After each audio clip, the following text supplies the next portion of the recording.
Bismillahirrahmanirrahim. Rabbi shrah li sadri wa yassir li amri wahlul 'uqdatam min lisani yafqahu qawli wa yafqahu qawli. Assalamualaikum warahmatullahi wabarakatuh. Alhamdulillahirabbil alamin. Wassalatu wassalamu ala asyrafil anbiya'i wal mursalin wa ala alihi wa ashabihi ajma'in. Amma ba'du. Yang terhormat Bapak Kepala Kantor Kementerian Agama Kabupaten Labuhan Batu Utara, yang terhormat Bapak Kasbimas Islam Kabupaten Labuhan Batu Utara, Bapak Ketua Pokjaluh Agama Islam Kabupaten Labuhan Batu Utara, dan yang saya sayangi saudara-saudariku dimanapun berada. Alhamdulillah, segala puji bagi Allah yang telah memberikan kita nikmat dan karunia-Nya sehingga kita pada saat ini dapat dipertemukan di bulan Ramadan dan menjalankan ibadah puasa.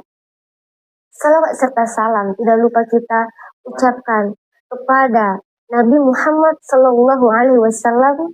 Allahumma salli wa sallim wa barik alaihi. Semoga kita semua mendapatkan syafaatnya di yaumil mahsyar kelak.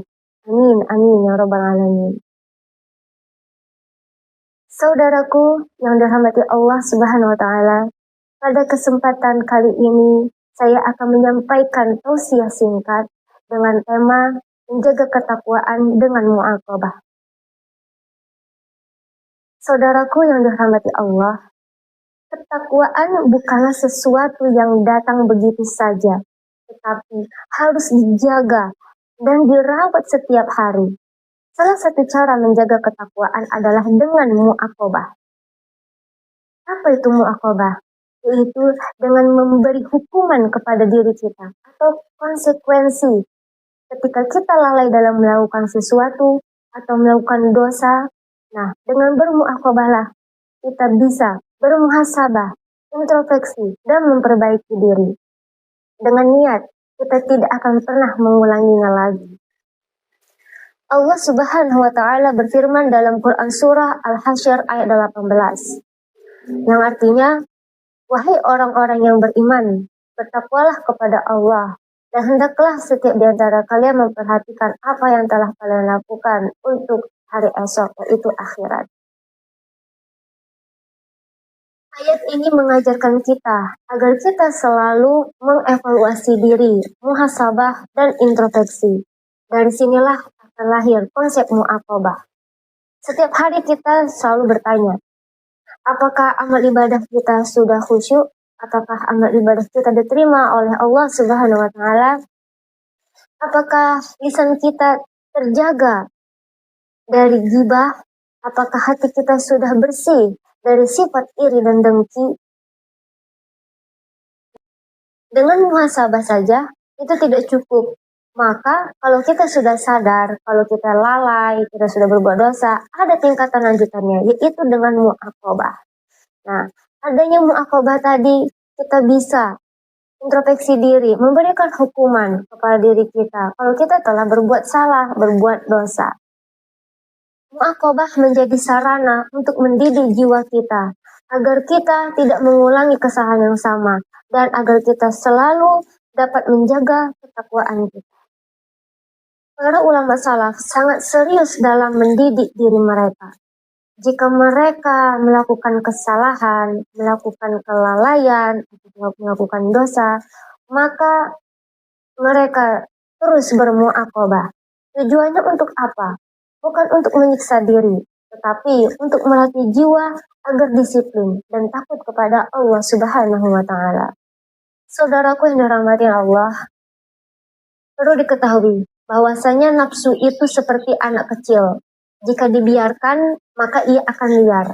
Namun, jika dididik dengan disiplin, maka ia akan patuh dan tunduk pada kebaikan. Allah Subhanahu wa taala berfirman dalam Quran surah Al-Hadid ayat 4, yang artinya, dan Dia bersama kamu di mana saja kamu berada, dan Allah Maha melihat apa yang kamu kerjakan.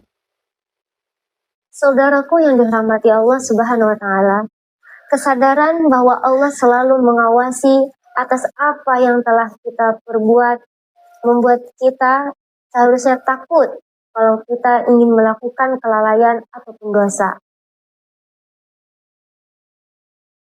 Jika dosa dibiarkan tanpa mu'aqobah, maka hati akan terbiasa lalai.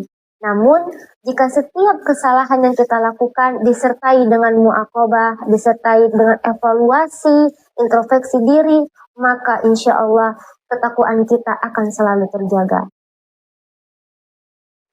Umar bin Khattab radhiyallahu anhu berkata, hisablah diri kalian sebelum kalian dihisab.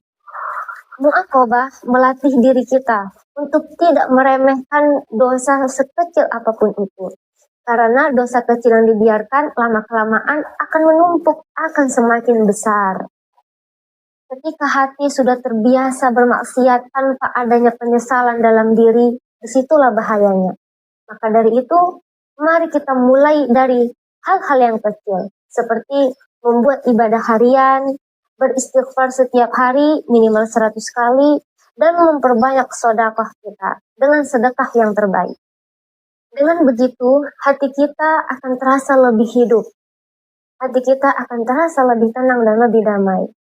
Ketakwaan bukan hanya slogan, tetapi benar-benar terasa dalam kehidupan sehari-hari kita. Semoga kita semuanya termasuk hamba-hamba Allah yang senantiasa menjaga ketakwaan dengan muhasabah diri dan mu'aqabah, yang berani mendidik diri sendiri dan yang istiqomah dalam menjaga ketakwaan. Amin amin ya rabbal alamin. Terima kasih saya ucapkan kepada saudara-saudariku dimanapun berada. Semoga kita semua mendapatkan berkah di bulan suci Ramadan pada tahun ini. Mohon maaf bila ada salah dan khilaf dalam penyampaian.